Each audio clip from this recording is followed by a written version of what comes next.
Hello and welcome to Stretford Paddock. This is the news. It's Thursday the 19th of February. We've got a lot to get into today. We're going to be looking at some potential transfers, and is there the possibility of a little double Chelsea duo that could be on its way to Manchester United? We'll get into it. Liam Delap is one, a name that United have been linked with that clearly is favoured and fancied by the likes of Jason Wilcox at Manchester United. I think, if we remember rightly, he was United's first choice attacker before we got Bryan Mbeumo.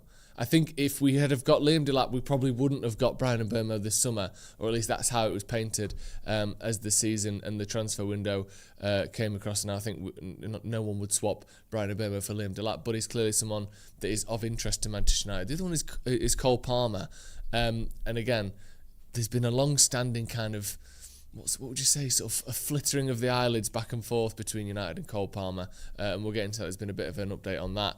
But morning, everyone. First of all, Jamie, morning. Ollie, morning as well. No way we want Delap. He's crap, says Simon. We'll get into that. Delap was Wilcox's first choice, but the price was so cheap, so it was a no-brainer. I think he only cost about 25 million for Chelsea, so whether we can get him for that or not, I think would be a completely different matter. But let's start with that. Let's start with this Liam Delap story. This is from, who's this from again? Caught Offside. Sources already informed Man United huge boost as Premier League star cleared for transfer. It's laden with transfer terminology, isn't it? There's no hiding it's been a disappointing first season for Chelsea, at Chelsea for Liam Delap. And I'm told 5 clubs are now keeping an eye on him. This stage alone in the summer is more likely than a permanent sale, but some sources I've spoken to are already not ruling out for the latter for the £30 million flop from Ipswich. I mean, just that stage, already not ruling out the latter is a mad sentence. However, the point of the matter is, there's a potential there for Liam Delap to leave. So, here we go. Delap might not have much longer at Chelsea, one source in the industry told me. It's clear that he struggled. They'll be open to a loan this summer that could be with an option or obligation to buy, but I won't be surprised if they're open to permanent offers straight away. I'd be surprised if Delap was still at Chelsea next season, another source said. I'm hearing that several clubs are already informed and considering their next steps. Now, the interesting thing with Delap is, I think a lot of his season has been marred by injury. And I don't mean, when I say I think that, it's obvious, there's no opinion on how many games he's missed. But I genuinely think if he hadn't have had the injuries that he's had, he would have scored more, would have played more. I think he's a better player than we've seen this season, which, again, could put a potential suitor in a good position to sign him. The one thing with Chelsea is they're not going to let him go for cheap. He's only 23, and what did they sign him for? 25 million, which is obviously a release clause. 30 million, sorry. They're going to want, I would say, probably 50 million minimum. But the good thing about how poor he's been this season is it does put any buying team in a decent position.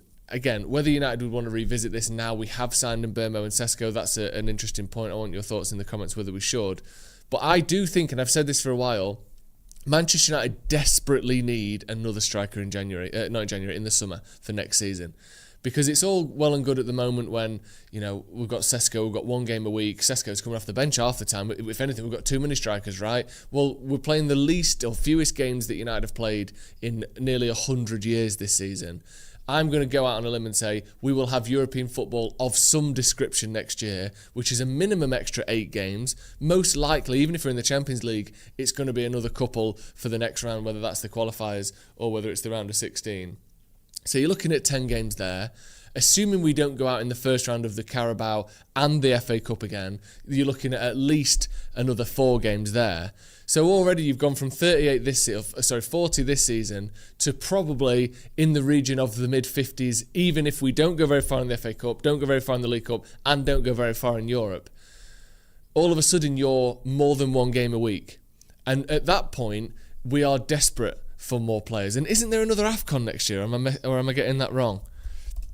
Isn't there an AFCON 2027? Okay, luckily it's in June and July this time. So there is an AFCON, but it's not in the mid-season again, which is good. But United need another striker. Joshua Zirkzee, whether he's here or not, isn't that guy. And I'm going to go out and say I don't think he is even good enough to be starting kind of maybe dead rubber Champions League games, but do you know those Champions League games where you're playing a sort of a young boys or an Ajax or someone you think, we should be all right against these? I don't fancy him against those teams. And I think he'll probably leave. So United need another striker. If a cheap Liam Delap is an option, I personally wouldn't be too against it. Now, obviously, if someone comes across that is more of a proven goal scorer, maybe a little bit older, not expecting to kind of build their career at Manchester United, but instead can kind of furnish Sesko's development with real quality, that would be the ideal. But you can't just build a striker out of nowhere. We all know roughly the names and the numbers of the strikers that are in Europe that are the top level. They don't grow on trees, and it's not easy to get them. Because if you're a 33-year-old striker who has got some pedigree, like a Cavani, for instance, he still wanted to play every week. He still got his nose bent out of shape when Ronaldo turned up and nicked his number and put him on the bench. And rightly so. And he was someone that was at the end of his career that, kind of had nothing to lose. So I think if United are to get a striker, which we definitely need, someone like a Delap who's still trying to prove himself might not be a bad thing, especially if it's on loan. People talking in the comments. Enrico says, imagine having Cavani around in training with Sesko. Yeah, it'd be fantastic. Depends on cost and attitude. He rejected us, right, says Sijo James John. Yeah, he did. That is something else to consider as well. He didn't want to join us last summer. He went for Chelsea instead.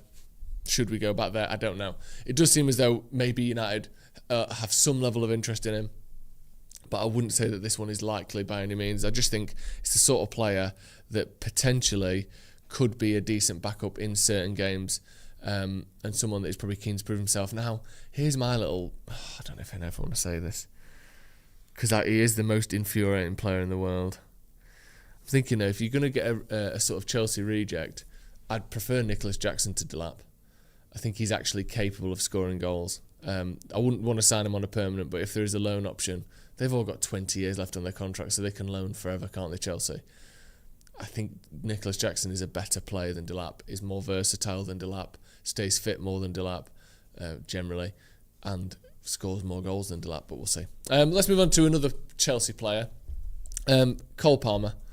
This is a bit of an odd story, and this is one of those stories that, whether it's true or not, it scratches an itch that we all have. I think the football world generally, within that world, there is an understanding that Cole Palmer and Manchester United have a gravitational force towards each other. Do you know those things that just sort of feel inevitable? And I hate to say this, I used to have this feeling with Boris Johnson before he became Prime Minister. It just felt though as though at some point he will make it into number 10. Whether we want him to or not, and he did. Cole Palmer has got a similar feeling to me. He just feels like a Manchester United player, doesn't he? He just feels like someone that whatever's in the way, whatever Chelsea contract he's on, however bad or good Man United are, however Bruno Fernandes might be in the way of him right now, there is a slow pull towards Manchester United for Palmer, plays for Sheffield Wednesday, Cole Palmer. Don't know, just feels like it might happen, doesn't it? Bun Rabbit says, Joe, you look like you smell like dehydrated bananas, my guy, with this thing. I don't. I smell of banana. I don't have banana today, actually, and eggs. A close friend of Cole Palmer has revealed that he's trying to convince the Chelsea stars to secure a transfer to Manchester United following Liam Rosenior's appointment as Blues boss. Rumours surfaced connecting Palmer 23 with a switch to Old Trafford. At the time, claims were made that the England international was suffering from homesickness and wished to return to his hometown of Wythenshawe near Manchester. It's in Manchester, isn't it, technically? The United links, a club he supports as a youngster, became so widespread that Rosenior felt obliged to use his press conference to insist Palmer would be remaining at the club. So if we get to the actual juice of this, he's got a mate who's been posting some bits on his Instagram. Tunde Olayinka from United themed campaign to sway Palmer. He posted a photograph with himself with a Chelsea star whilst on holiday in Dubai. Go back up. Go back up. Down to the picture. Is that the picture? Is that them? Which one's Cole Palmer and which one is... Huh?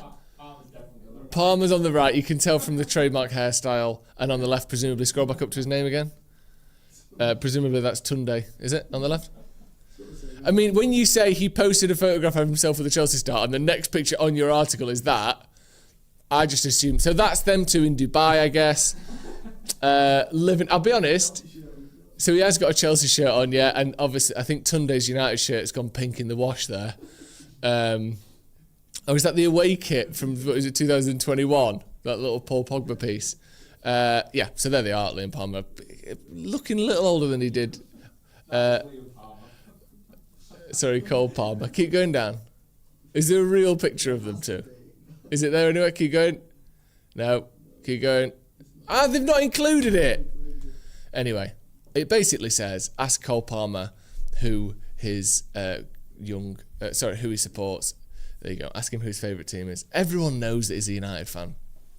And at some point, it does feel like he might come to United. What do people make of Palmer? Because I think he's an excellent player, obviously. The injury stuff worries me a bit. He's only made 15 appearances in the league this season, which just isn't very many, is it?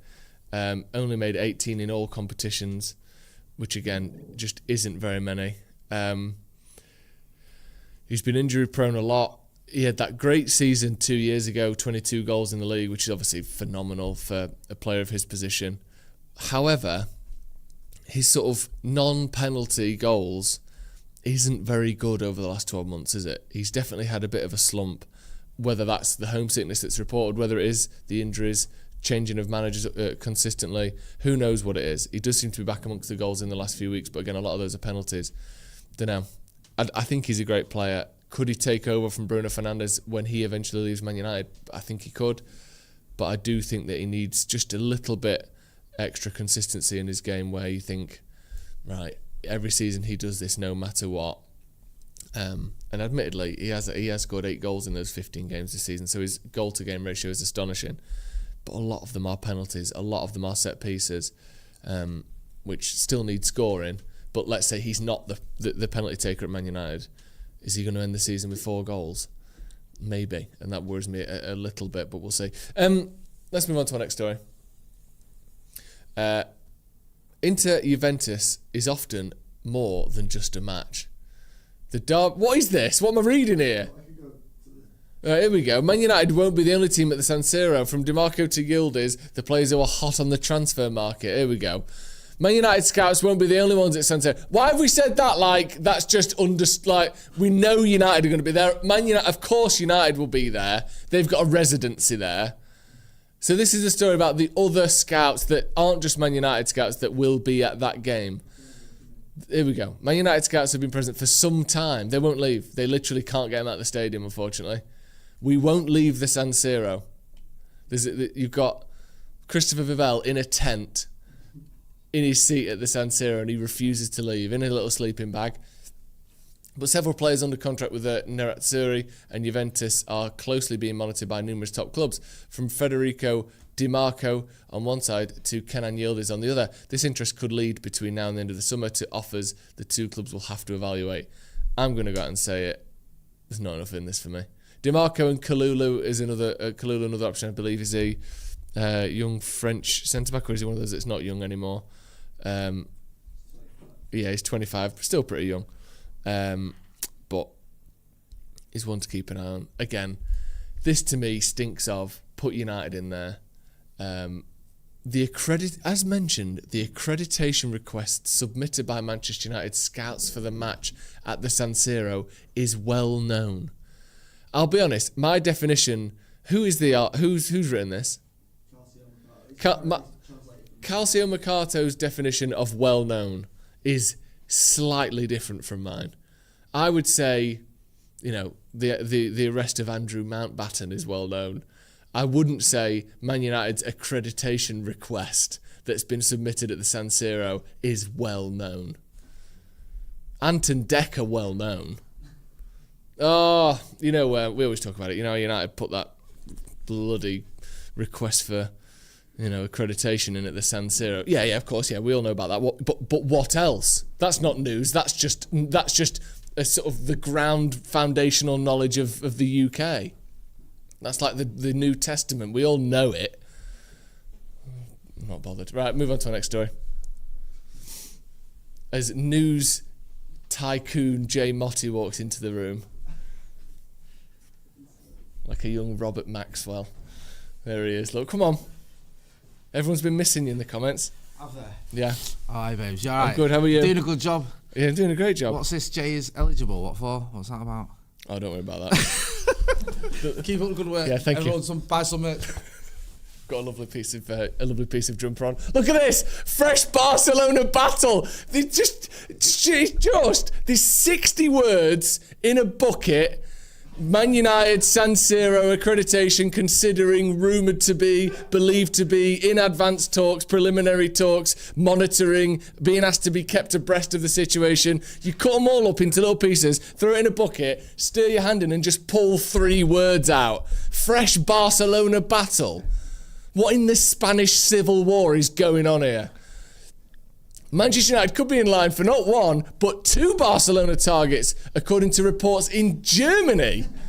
What the fuck? Like, according to reports. Great, right? Okay, let's do the nationality bucket.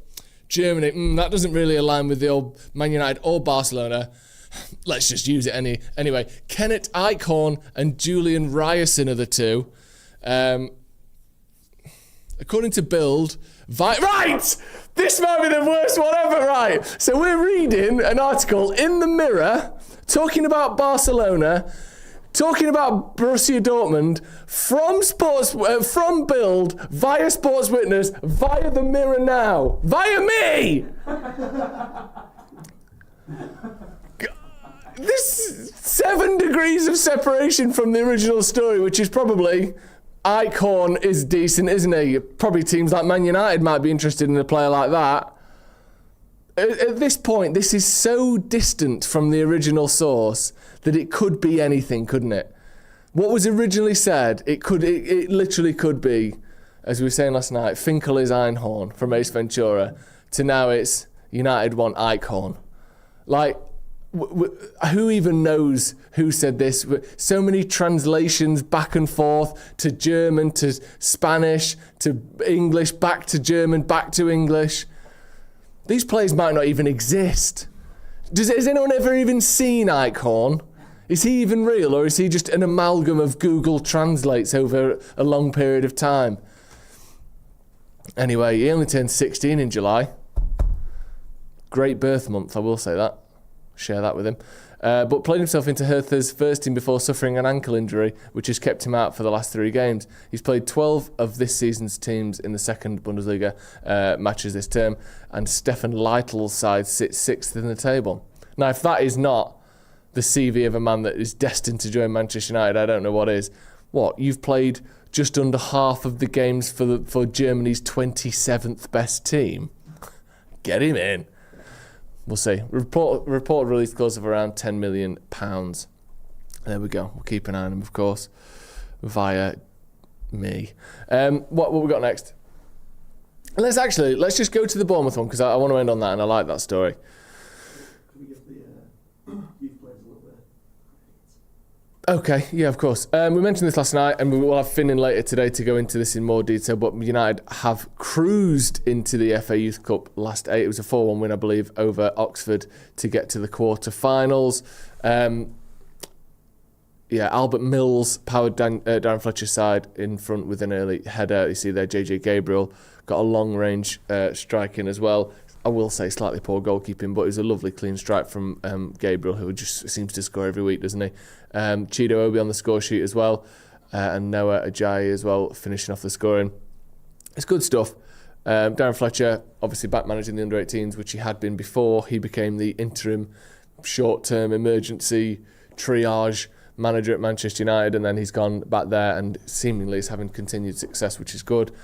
And we know as well, when these FA Youth Cup runs come round, they are special things. It feels as though, when we do win that FA Youth Cup, you tend to get at least a couple of players from those teams into the first team, and it'd be great to do so. Again, like I said, we'll have Finn in later on talking to Jay on Academy Review, so we can have the full details of that game, who stood out, who's shining for that under-18s team later on as well. And finally, nice little touch here. Man United to pay for coach travel for travelling fans from Manchester to Bournemouth in March. And as Andy Mitten there, obviously friend of the channel, says, good idea, fans been messed around far too much with fixtures this season. And it's a good point. I think a lot of people thought, because we're not in Europe, That means it's going to be Saturday 3 o'clock for Man United. Perfect. You can go out, have a couple of pints before the game. You don't get home too late. You can travel pretty much anywhere in the country for 3 p.m. in the afternoon and get home pretty much anywhere from 6, 7 p.m. when you would be getting your train or bus or whatever it is. The reality of the situation is, because United didn't have European football, we were actually deemed the most malleable of all the big teams. If instead of it being this consistent Saturday 3 p.m. stuff, it was actually, well, they can play Fridays because they ain't got a game Thursday or Wednesday. They can play Monday because they don't have a game the following Tuesday. United have been the team, I would say, that are the least consistent, the least predictable in terms of their fixtures. So I think United doing something like this when it's only the club's fault and the team's fault and the ownership's fault that we don't have European football and we don't have this kind of anchor point in the middle of the week that means you definitely at least play Saturday or Sunday. It's been Monday nights, Tuesday nights, Friday nights.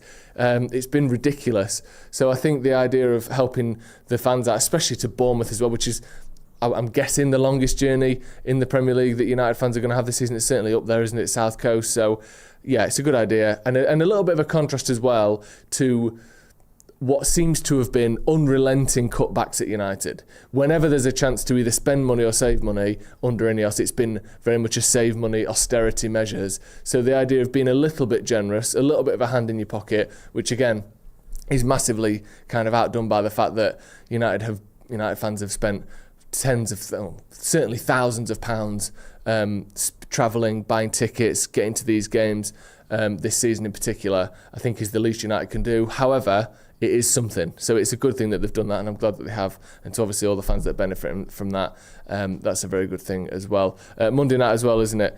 Yes, that game itself, just to illustrate the point even further, is a Monday night game because United can just be moved around wherever. Sorry? Friday night. Oh, it's a Friday night. See, you were wrong there.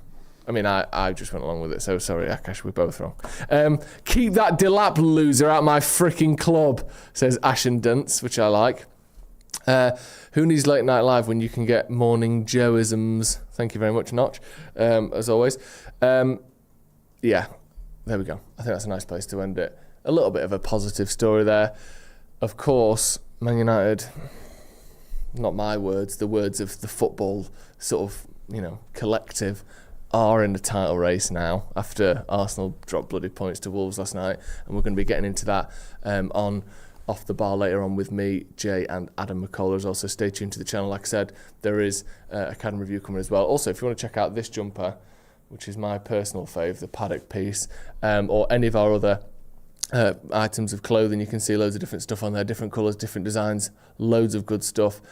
Check out stretfordpaddock.store. The link is in the description as well, so go and check that out. This has been the news this morning. Thank you very much for joining us. We'll see you in a bit.